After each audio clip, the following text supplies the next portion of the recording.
많은 사람들이 교육에 문제가 정말 많다고 이야기하고 있습니다.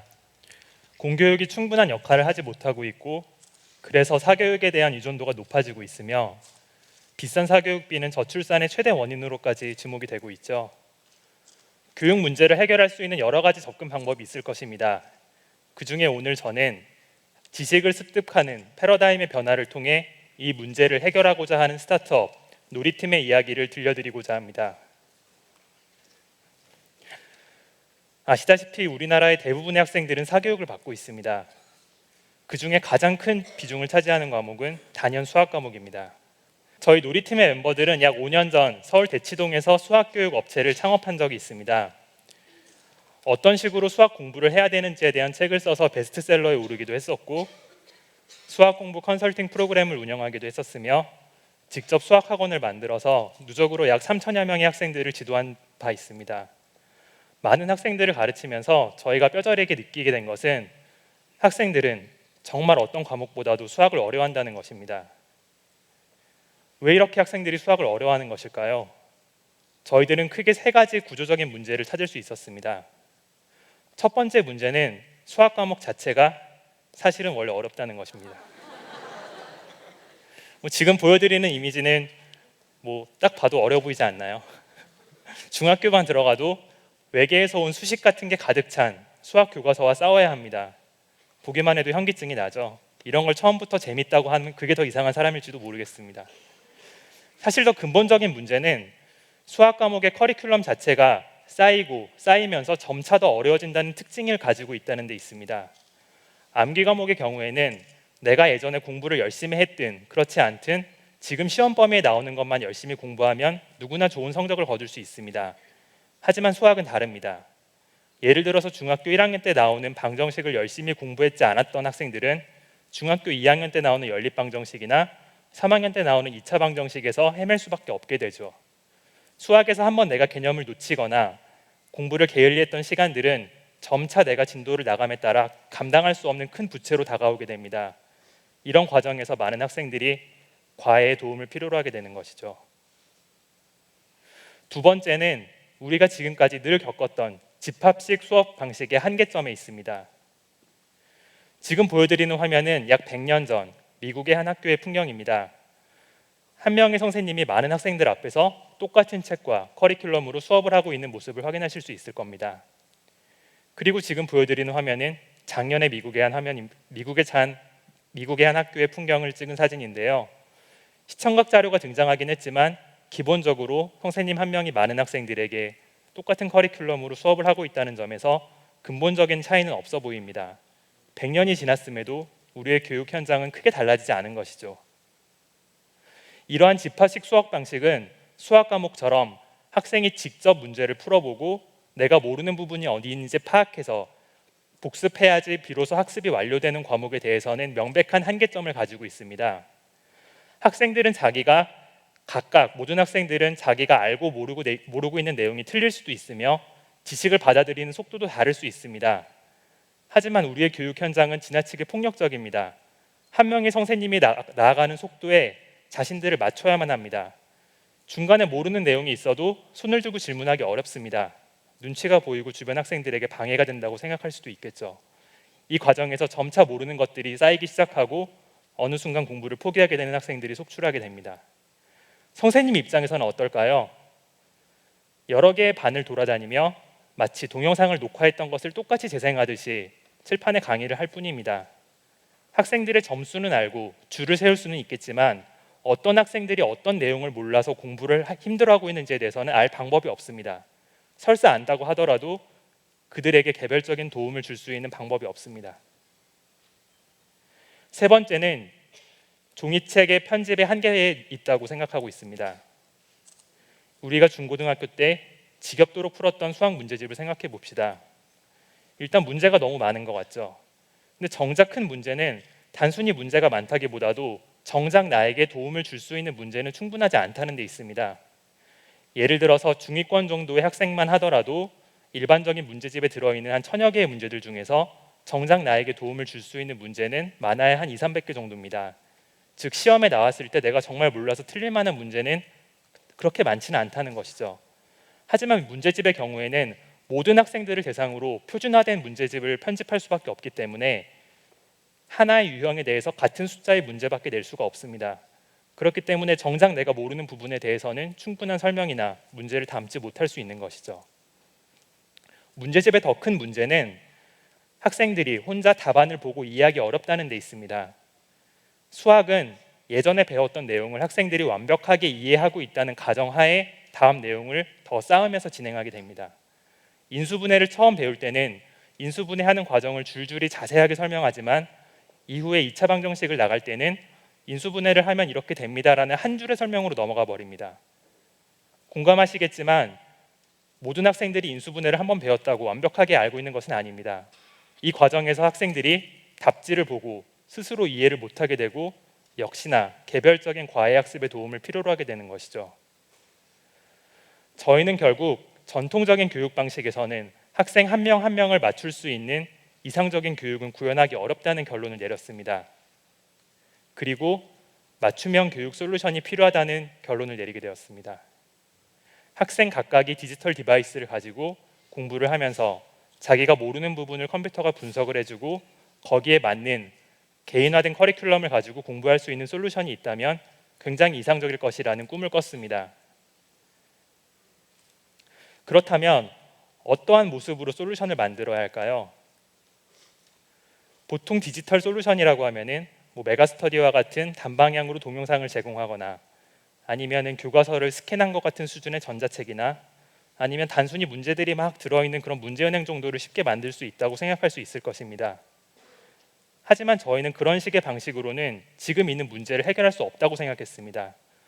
디지털의 목적은 재미있고 보기 좋은 것이라기보다는 학생 한 명 한 명의 지식을 정확하게 진단하고 학생 한 명 한 명을 위한 맞춤형 지식을 제공할 수 있는 기술이 뒷받침되어야 된다고 생각했습니다. 저희는 오프라인에서 유일하게 구동되고 있는 맞춤형 교육인 과외에 주목하였습니다. 과외 선생님은 학생에게 맞춤형으로 지식을 전달해 줄 수 있습니다. 하지만 아시다시피 과외는 너무 비싸고 학생이 원하는 순간마다 선생님을 불러서 수업을 들을 수 없으며 결정적으로 자기가 스스로 공부하는 습관을 해치게 만듭니다. 만약에 과외 선생님이 학생을 가르치는 방식과 컨텐츠를 온전하게 디지털로 만들 수만 있다면 우리는 과외의 장점은 살리면서 단점은 없애는 이상적인 교육 솔루션을 만들 수 있을 것이라는 상상을 했습니다. 그렇다면 어떻게 이러한 과외 선생님이 학생들을 가르치는 방식을 인공지능적으로 만들 수 있을까요? 수학의 개념들을 잘게 쪼개고 쪼갰을 때 더 이상 쪼갤 수 없는 수준의 지식을 저희는 단위 지식이라고 정의하였습니다. 그리고 각각의 단위 지식을 프로그래밍된 컴퓨터 언어로 코딩하기 시작했습니다. 예를 들어서 1 더하기 1이라는 단순한 계산도 한 자릿수 더하기 한 자릿수의 덧셈이라는 계산을 하는 단위 지식의 연산을 통해 2라고 계산이 될 수 있고, 이러한 방식이 고도화되면 자동으로 인수분해를 하거나 2차 방정식의 근을 구하면서 설명을 할 수 있는 단위 지식도 만들 수 있을 것입니다. 마치 사람이 계산하듯이 말이죠. 이러한 방식으로 교과 과정에 등장하는 수천여 개의 단위 지식들을 저희는 개발하기 시작했습니다. 수학의 개념이 하나씩 쌓여서 더 어려운 개념이 되듯이 복잡한 단위 지식의 경우에는 기존에 만들었던 쉬운 단위 지식들의 조합으로 만들기도 했습니다. 단위 지식의 종류에는 크게 세 가지 종류가 있다는 것을 발견했습니다. 컴퓨터가 직접 해석하기 힘든 해석적인 영역을 처리하는 인터프리티브 유닛과 수식과 공식을 담당하는 포뮬라익 유닛, 그리고 앞서 보여드렸던 것처럼 계산을 담당하는 컴퓨테이셔널 유닛이 있었습니다. 이것들을 일련의 논리적인 흐름으로 엮은 후 거기에 텍스트와 이미지를 입히면 드디어 디지털화된 수학 문제가 완성이 됩니다. 이런 식으로 데이터베이스를 만들었기 때문에 저희 솔루션에서는 학생이 어떤 문제를 틀리고 맞았고 정도의 수준이 아니라 이 학생이 그 문제에 있는 어떠한 요소를 몰라서 틀렸고 힘들어하는지를 정확하게 분석하고 맞춤형으로 처방을 해줄 수 있습니다. 만약에 이런 솔루션을 만든다면 어떤 곳에서부터 개척을 해야 될까요? 당연히 우리나라를 먼저 생각할 수 있겠지만 저희 팀은 많은 고민을 한 끝에 당장 한국에서 이 솔루션을 적용시키기에는 환경상 어려움이 있다고 생각했습니다. 무엇보다 우리나라에서는 디지털 컨텐츠에 대한 수용도가 낮기도 했고 태블릿도 널리 보급이 되지 않은 상태였으며 부모님들은 학원에 대한 의존을 너무 크게 하고 있었습니다. 설사 효과가 있는 디지털 솔루션을 만든다고 하더라도 자녀를 학원에 보내는 것 대신에 방 안에서 태블릿이나 컴퓨터를 가지고 수학 공부를 하게 만드는 모습은 선뜻 상상이 되지 않았습니다. 시장 조사를 하던 중에 저희는 미국에서는 저희가 원하던 교육 환경이 어느 정도 구현되어 있다는 것을 확인할 수 있었습니다. 이미 미국에서는 많은 학교에서 아이패드나 킨들을 통해서 디지털 솔루션이 보급되고 사용되고 있다는 것을 확인할 수 있었고요. 아마존의 경우는 2011년부터 이미 전자책이 종이책보다 많이 팔릴 정도로 디지털 교육 콘텐츠가 널리 성장하고 있었습니다. 무엇보다도 미국에는 대체제가 없었기 때문에 과외나 학원이 없었다는 얘기죠. 집에 돌아온 학생들은 공부를 하다가 모르는 것이 있을 때 자연스럽게 이러닝에 의존하게 된다는 것도 알게 되었습니다. 대표적인 이러닝 사이트인 칸 아카데미의 경우 월 순 방문자 숫자가 600만 명이 넘는다는 통계도 보았습니다. 이제 남은 것은 정말 저희가 미국향으로 교육 솔루션을 잘 만들 수 있느냐의 문제입니다. 저희는 다른 과목도 아니고 수학이기 때문에 잘 할 수 있다고 믿었습니다. 사실 남들은 컴퓨터로 수학 솔루션을 만든다는 이야기를 듣고 그냥 학원이나 잘하면 돈 잘 벌 텐데 왜 이상한 짓을 하느냐 혹은 황당하다라는 이야기도 많이 했지만 저희는 이것이 교육의 미래의 방향이다라는 확신을 가지고 있었습니다.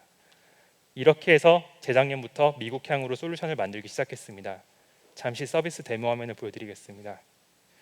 지금 보여드리는 문제는 단순한 분수 방정식의 문제입니다. 하지만 역시나 여러 개의 단위 지식의 합으로 만들어져 있습니다. 어떤 학생은 이 문제를 쉽게 풀 수도 있겠죠. 하지만 어떤 학생은 어려움을 겪을 수도 있습니다. 학생이 문제 풀이에 어려움을 겪을 경우 과외 선생님이 문제를 쪼개가면서 설명을 해주듯이 단위 단위로 쪼개서 설명을 해줄 수 있습니다. 제일 첫 단계에서는 분모의 최소 공배수를 구한 후에 분수식에 곱하는 연산을 하는 것을 이제 설명을 받게 되고요. 만약에 틀릴 경우 그 단계를 설명하는 동영상을 볼 수도 있습니다. 이러한 방식으로 학생은 과외 선생님이 지도를 해주듯이 문제를 한 줄 한 줄 푸는 것을 도움을 받아가면서 자기가 아는 내용이 나올 때까지 공부를 진행할 수 있습니다. 그 과정에서 어떤 단계를 맞았고 틀렸고 문제를 푸는 시간이 오래 걸렸는지가 데이터에 저장이 되고 그것들을 분석해서 맞춤형으로 리뷰를 제공할 수 있습니다. 미국에서는 1년에 한 번씩 수학 선생님들이 모이는 큰 컨퍼런스가 열립니다. 작년 4월에 미국 필라델피아에서 열렸던 이 컨퍼런스에 저희 팀도 참가하였습니다.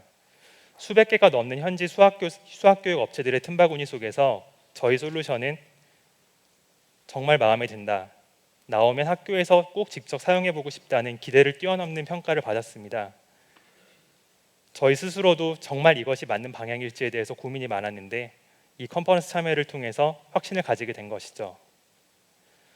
한국에 돌아와서는 비런치 2012라는 국내 최대 규모의 스타트업 컨퍼런스에서 2개의 본상을 수상했었고 구글과 방송통신위원회 그리고 키사가 공동으로 주최한 글로벌 K-스타트업 프로그램에서는 대상과 특별상을 수상했습니다.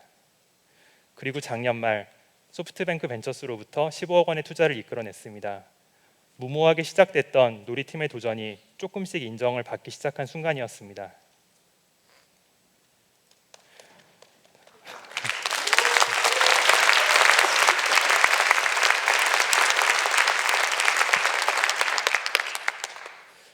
사실 영어로 컨텐츠를 먼저 만들기 시작해서 언어적인 어려움이 굉장히 많았습니다. 하지만 저희가 꾸는 교육의 꿈에 미래의 교육의 꿈에 동감하는 다국적 동료들이 한 명씩 저희 팀에 합류하기 시작했습니다.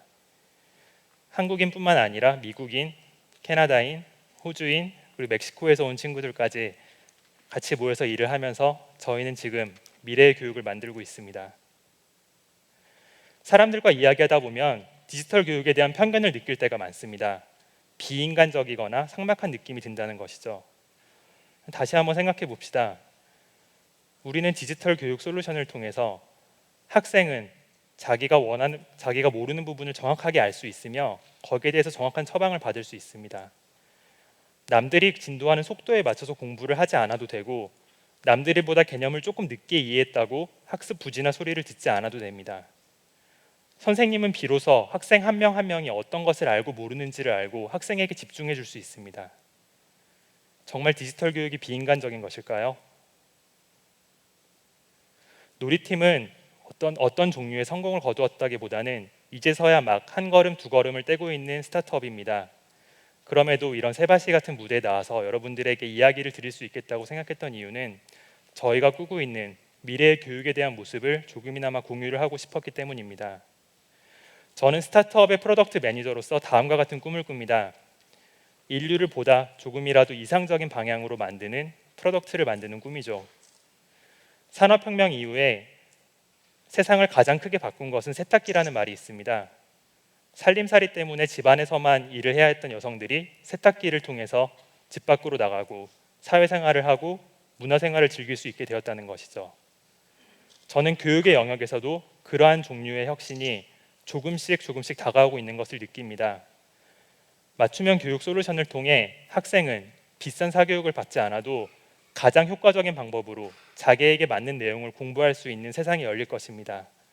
그리고 이러한 교육의 미래를 여는데 저희 놀이팀의 도전이 작은 영감을 줄 수 있기를 간절히 기대합니다. 감사합니다.